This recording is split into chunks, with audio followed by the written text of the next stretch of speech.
Hello everyone, and welcome back to the actual first episode of Minecraft Ultimation.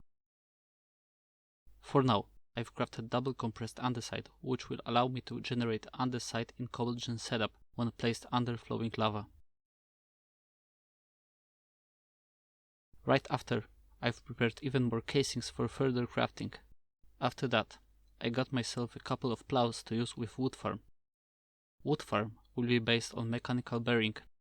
It can also be done using Minecraft contraption or with windmill bearing.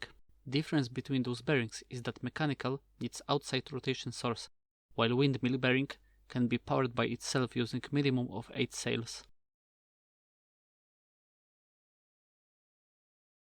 Here you can see quick and temporary saw to make me some more shafts, using my desired item to filter machine output.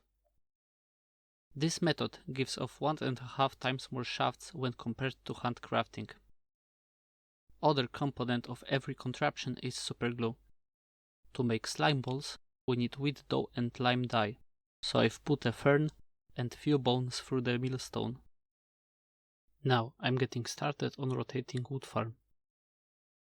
This contraption isn't chunk aligned as I hoped to contain chapter 1 in individual chunk, but anyways. Plows and harvesters need to be placed on the side of a block. Block can be removed later. Here I discovered that this setup is rotating in other direction than I would like, so I just changed water flow on water wheel powering my farm.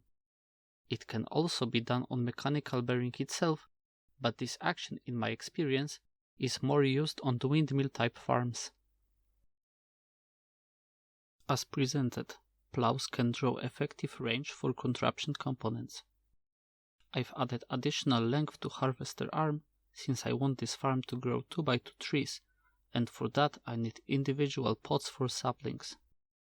Here I've started to dig out unnecessary dirt just to fill it back a couple minutes later. Using tool with pathing modifier, I've marked out aforementioned sapling pots.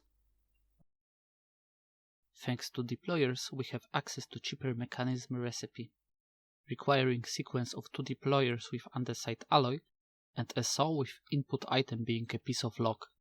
This is a good starting point, since I'm out of mechanisms I got from quest rewards. Since I thought that claustrophobic approach and inaccessibility is a good theme, assembly for primitive mechanisms is positioned in surprisingly good place with great access to rotation. As mentioned before, 2 deployers and a saw. Saw needs to have reverse rotation when placed along a belt, so 2 small cogs is all we need.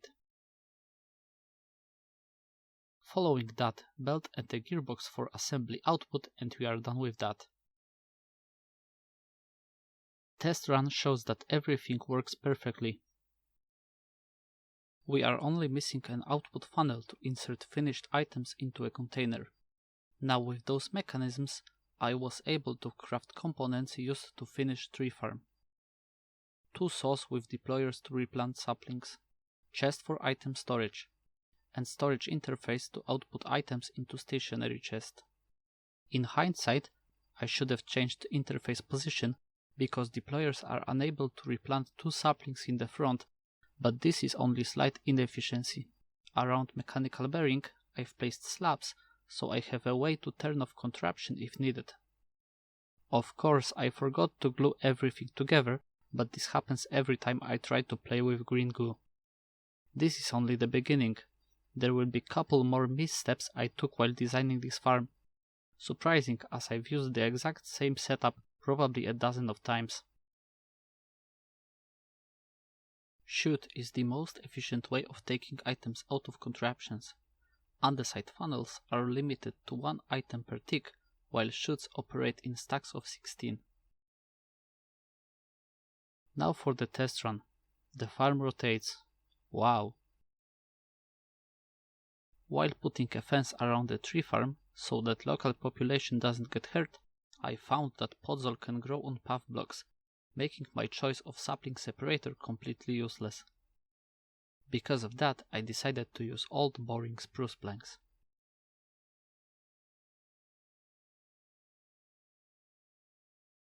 With the tree farm surely working, I can mark the quest as completed. Now to expand my personal storage. I nearly have access to backpacks from sophisticated storage, but for now I chose Create Toolboxes. This great piece of tech allows me to store up to 2 stacks per slot, access it from distance, and much more. I got input chest for Mechanism Factory for some added convenience.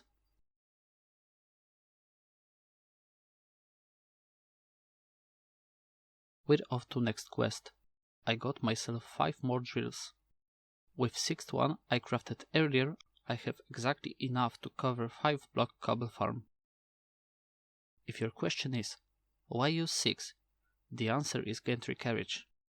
This component is perfect for cobble farm, providing 100% output, since items are being placed inside contraption inventory immediately, allows for blocks to be placed under flowing lava, as shown with compressed andesite in our case, and uses exactly 0 SU to operate.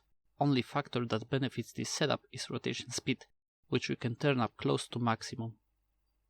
When 2 carriages that are connected with glue are placed on shafts going in opposite direction, contraption goes back and forth, providing us with endless stream of cobble and andesite. I hoped it could dig 5 blocks, go back and collect them again, but due to reasons beyond me, it doesn't work like that. I do not care much, since it will only serve for a few thousand iterations more, until it gets replaced with Thermal's igneous extruder. As a side note, I've used stairs for water, since it is version 1.18. From 1.19 forwards, it is easier to use waterlogged leaves, which also work great with fan washing setups. Okay, this works great. We can tick off both cobble and andesite quest. For now I've prepared interfaces and will work on storage further down the line. This might be a coincidence, but there is another great place to put another temporary setup for saw. I've only used it in this clip, but automating it using should is something I haven't seen anywhere. For bulk item storage I've used drawers. They do retain inventory when picked up, so they are great for transport. Also, it serves as a pre-brush filtering. Now it's time to crush and wash cobblestone. This clip is only to show that middle click works with items placed inside toolboxes. Great stuff. I might have went a bit overboard considering cobblestone generation, but this puppy can go through 32 stacks of cobble in minutes. Washing is done on item entities without belts, since in case of flint overflow, we allow it to despawn, while iron nuggets can still flow freely into drawer. Above the water channel there are 8 chutes, serving as output for 8 millstones, with 8 chutes more to fit crushers, and a belt over that for cobblestone input. As I said, this might be too big, but nobody treats too big as a valid argument when it comes to modded Minecraft. When trying to connect this behemoth, I found out that it is too demanding on my current power generation setup, so it's time to connect another 8 water wheels, so I can hold out until I get giant lava fed boiler next episode. Normally I would go for like 64 large water wheels, since it gives me more than enough SU until I get bored of my world right around crushing wheels, but I'm here for a long run. Here you can see speed comparison between small water wheel and ratioed up to large water wheel. It is the same, so I can connect them with a belt. If they were to rotate at different speeds or direction, belt would break. Now that every contraption is working, it's time to take a step back and make those setups less painful to look at. I'm not much of a builder, but I hope you know that already.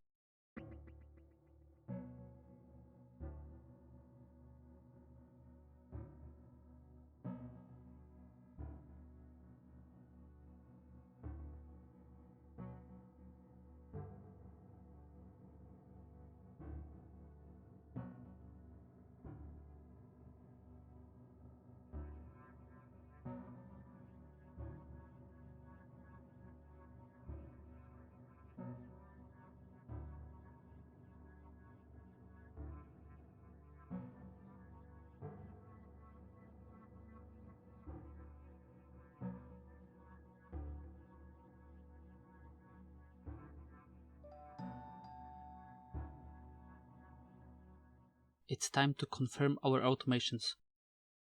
Wait, what is that? Did the wood farm break again?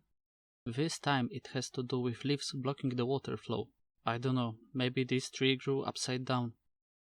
I placed SU generator further down, with shaft going up to connect to contraption.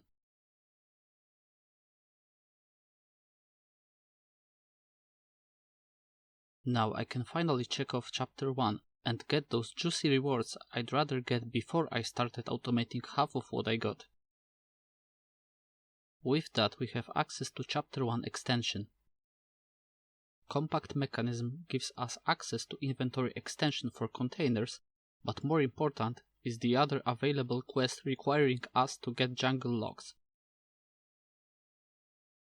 I got myself nature's compass and went off to bamboo jungle, since bamboo will also prove useful in just a bit.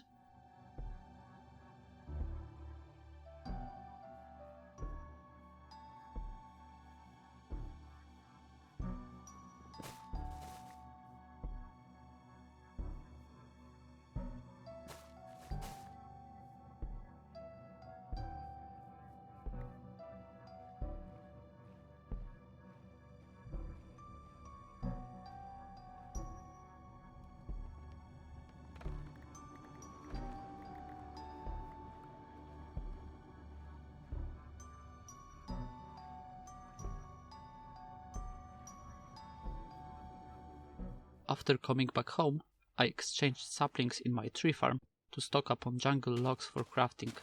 Also a quick storage upgrade for tree farm. It's not big, so doing it manually for now is sufficient. To get watertight mechanisms, we need to craft primitive ones with latex. Latex is a closed loop requiring a bucket of water with 4 jungle logs per. For the time being, I put additional mixer in machine hell. It's getting cramped in there, but for now I just need to do a couple of crafts.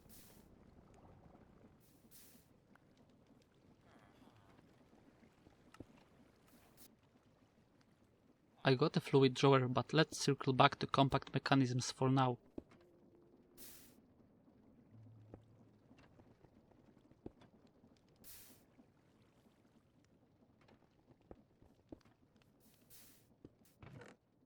Quick compacting setup later, and we're officially done with chapter 1.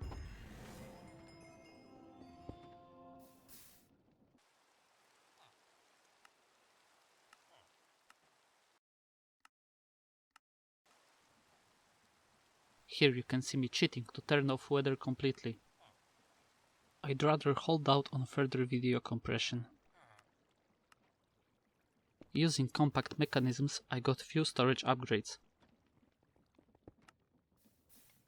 Fluid drawer in its base form can keep measly 32 buckets, but we will need 10,000 capacity.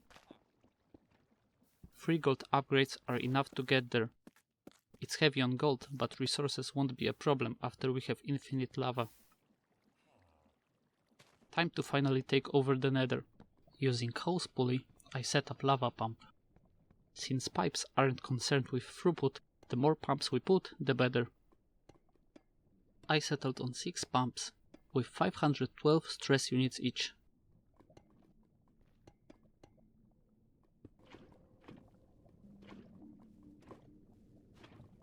This setup is powered by heavily geared up magma wheels. Now it's just a matter of 15 minutes until we suck this lava lake dry. Thank you for following along, and I hope to see you in a bit. Till the next time, bye bye.